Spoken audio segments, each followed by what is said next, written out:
हाय, good evening, नमस्कार। मैं आकांक्षा सक्सेना। आपने कभी किसी मछली को बिना पानी के देखा है? या आपने कभी किसी एथलीट को देखा हो जो बिना फील्ड के दौड़ रहा हो? या आपने कभी ऐसे शेफ़ को देखा हो जिसके पास इंग्रेडिएंट्स ना हो? और क्या ये सब बिना एक गिवन एनवायरनमेंट के अपना बेस्ट कर सकते हैं? ये एक बहुत बड़ा क्वेश्चन है मुझ पे, आप पे और समाज के उन तमाम लोगों पे जो अपनी पूरी ज़िंदगी बिना अपने रियल मी को जाने बिता देते हैं। This real me is actually about the element within you.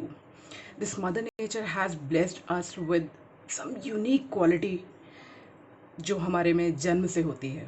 कुछ एक ऐसी चीज़ जो शायद दूसरे में नहीं, कुछ एक ऐसी चीज़ जो इतनी बेहतरीन है, जो हमारी पूरी पर्सनालिटी के हर ट्रेट को बैलेंस कर देती है। कुछ ऐसी चीज़ जिसको हम यूज़ करके इस दुनिया जहान में अपना लोहा मनवा सकते हैं। कुछ ऐसी चीज़ जिससे हम अपनी पहचान बना सकते हैं। लेकिन अनफॉर्चुनेटली हम ज़िंदगी भर किसी और को फॉलो करने में लगे रहते हैं। हमेशा हमको लगता है मुझे इसकी तरह बनना है, मुझे उसकी तरह बनना है। जैसे मैंने पहले भी कई बार कहा है कि रोल मॉडल होना लाइफ में बहुत अच्छा है, लेकिन सच मानिए, आप जिसको भी फॉलो करते हैं आप 100% वैसा कभी नहीं बन सकते। तो क्यों अपनी पूरी ज़िंदगी किसी और के पीछे भागना? क्यों हमेशा किसी और को कॉपी करने की कोशिश करना, जबकि ईश्वर ने आपको अपने रियल मी के साथ ब्लेस किया हुआ है। एक एलिमेंट जो हमारे दिल में होता है, वो एक ऐसी चीज़ जो हमारे चेहरे पे मुस्कान ला देती है। कुछ लोगों को डांस करके सुकून आता है, कुछ लोगों को सॉन्ग आके सुकून आता है, कुछ लोगों को किचन में रेसिपी बना के सुकून आता है, कुछ लोगों को दूसरों की हेल्प करने में सुकून आता है, कुछ लोगों को गिटार बजा के सुकून आता है, तो कुछ लोगों को हाथ देख कर भविष्य बताने में सुकून आता है, कुछ लोगों को पोछा मारने में सुकून आता है, तो कुछ लोगों को अच्छी अच्छी ड्रेसेस बनाने में सुकून आता है। ये आपका रियल मी है। ये कोई एक ऐसा टैलेंट है जो आपके अंदर है। जब आप इसको करते हैं तो आपको खुशी होती है। इसके लिए कोई दिन रात सुबह शाम कोई मायने ही नहीं रखता। ये वो चीज़ होती है जो आपके लिए बनी होती है, जिसके लिए आप बने होते हैं। तो क्यों ना मैं, आप और हम सब लोग एक ऐसी सोसाइटी बनाएं जिसमें हम अपने रियल मी को पहचानें, उसको इवॉल्व करें, उसको एक्सप्लोर करें, उसको रिकग्नाइज करें, उसको एक्सेप्ट करें। This is what the best in me and I am going to explore it at my best. I'm going to give that particular environment that is really important to develop it. For example, जैसे मैंने आपको बोला, कोई भी मछली तब तक जीवित नहीं रह सकती जब तक उसको पानी में न रखा जाए। कोई भी अच्छा शेफ़ तब तक अच्छा शेफ़ नहीं बन सकता जबकि शेफ़ बनने के लिए जो important ingredients and food material है उसको प्रोवाइड ना किया कराया जाए। कोई एक अच्छा टीचर तब तक टीचर नहीं बन सकता जब तक कि उसके पास बेस्ट क्वालिटी ऑफ कंटेंट ना हो, या इच्छा शक्ति ना हो, या वो बच्चे ना हो जो उसको ले पाए। राइट? तो हर एलिमेंट के लिए एक एनवायरनमेंट ज़रूरी है। जो मेरा विदिन है, जो एक वो चीज़ है जो मेरे अंदर स्पार्क लेके आती है, एक वो चीज़ जिसको सोचते ही मेरे चेहरे पे अपने आप एक नेचुरल स्माइल आ जाती है, और मैं चाहती हूँ कि मैं उसके साथ एक्सप्लोर करूँ। उस एक काम को करते हुए मैं कभी नहीं थकती या थकता। वो मेरा रियल मी है, वो मेरा वो एलिमेंट है जिसको मुझे रिकग्नाइज करना है, जिसको मुझे डेवलप करना है और जिसको मुझे एस्टैब्लिश करना है, by providing an appropriate environment where in I can develop it, right, and then flourish it at the maximum. So for an example, एक बच्चा है जो पढ़ना चाहता है, बड़े होके डॉक्टर बनना चाहता है, लेकिन मैं बचपन में ही उससे ना पूछ लूँ कि वो क्या बनना चाहता है, क्योंकि एक वाइट कोट को देख के और अपनी एक कुर्सी पे बैठ के बाहर 100 लोगों की एक भीड़ को देख के एक बच्चा ये सोचता है शायद this is the best work to do in the life, right? लेकिन जब यही बच्चा किसी टेलर की शॉप पे जाएगा तो देखेगा ये तो इतने सारे कपड़े बनाता है, maybe I should try to be a tailor. और यही बच्चा जब किसी बेकर के पास जाएगा कहेगा ये तो इतनी सारी बेकरीज़ के आइटम बनाता है, अगर मैं बेकरीज़ के आइटम बनाऊंगा तो शायद मुझे किसी शॉप पे भी जाने की ज़रूरत ना पड़ेगी.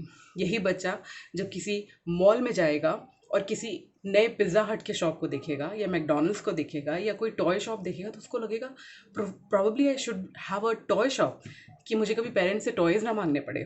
तो आप देखिए, हमारे लिए चॉइसेस जो होती हैं वो अल्टरनेटिव बन जाती हैं, क्योंकि हम अपना रियल मी नहीं पहचानते हैं. मुझे क्या चाहिए, वो ऐसी कौन सी एक चीज़ है जो मैं एक्सप्लोर करना चाहता हूँ. क्यों मैं बचपन में पूछ के किसी के ऊपर वो मेंटल प्रेशर बना दूँ, तुमको क्या बनना है, तुमको क्या बनना है, तुमको क्या बनना है. A child has to give a answer, I want to become a musician, and it is all depends कि आप उसको कैसे एक्सपोजर देते हैं.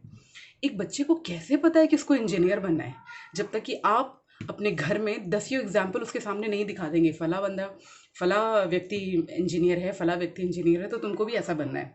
हमारा वो रिश्तेदार डॉक्टर है, मेरा ये भाई डॉक्टर है, देखो वो कितना कमाता है, कितनी अच्छी गाड़ी में घूमता है। तो हम जिंदगी भर रोल मॉडल सामने रख के बच्चे को बोलें कि तुमको ऐसा बनना है, और अगर वो नहीं बन पाएगा तो वो अपने आप को फेलियर महसूस करता है। अगर उस भीड़ में, उस प्रोसेस में उसको लगेगा कि नहीं, this is not something I wanted to become, then I am sorry, this is not going to help. क्योंकि हो सकता है एक प्रोफेशन की तरह वो उसको एक्सेप्ट कर ले, लेकिन वो उसका रियल एलिमेंट कभी नहीं था। तो अभी recently I was taking some online workshop and I happen to ask people about their best day, and you would not surprise, out of 100, 98% did respond that the best day in their life, people who were married, who were like parent, they end up saying that when I became a mom or when I became a dad. तो जैसे ही आप एक माँ और एक पिता बनते हैं, वो आपकी ज़िंदगी का सबसे बेहतरीन दिन बन जाता है। और उसी दिन आप सोच लेते हैं अब कोई आ गया जो मेरे ड्रीम को जिएगा। तो आप कहते हैं मैं आईएएस बनना चाहती थी।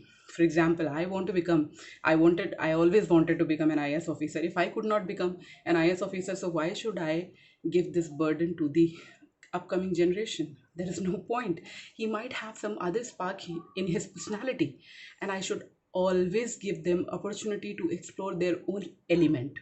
So the bottom line of this conversation, that we should always look for the real within you, the real you. Accept what you are. उस चीज़ को रिकग्नाइज़ करिए जो आपके चेहरे पे मुस्कान लेके आती है। उस चीज़ को महसूस करिए जिसको करके आपको कभी थकान फील नहीं होती। उस चीज़ को महसूस करिए जिसको करके आप अपने आप को पूरा महसूस करते हैं। उस चीज़ को रिकग्नाइज़ करिए, उसको डेवलप करने के लिए it is never too late. कुछ लोग केवल इसलिए इंग्लिश सीखना चाहते हैं क्योंकि वो बच्चे अपने बच्चों को कैसे जैसे तैसे करके इंग्लिश मीडियम में एडमिट करा देते हैं, और अब जब वो उन्हीं के पेरेंट्स, उन्हीं के टीचर्स के साथ कम्युनिकेट करने चाहते हैं, तो वो अपने आप को इन्फीरियर फील करते हैं जब वो उनके साथ इंग्लिश में कम्युनिकेट नहीं कर पाते। तो इंग्लिश सीखना कभी उनकी मजबूरी नहीं है, उनका एलिमेंट नहीं है जो वो ग्रो करना चाहते हैं। वो एक हेजिटेशन है अपने बच्चों के सामने नीचा होने की, या फिर अपने बच्चों को प्राइड ना फील करा पाने की। उसको कॉम्पनसेट करने के लिए वो किसी भी एज पे हो, वो इंग्लिश सीखने के लिए तैयार हैं। तो अगर आपको इंग्लिश नहीं भी आती तो कुछ ऐसा ज़रूर है आपकी पर्सनैलिटी में जिस पे आपको गर्व महसूस करना चाहिए।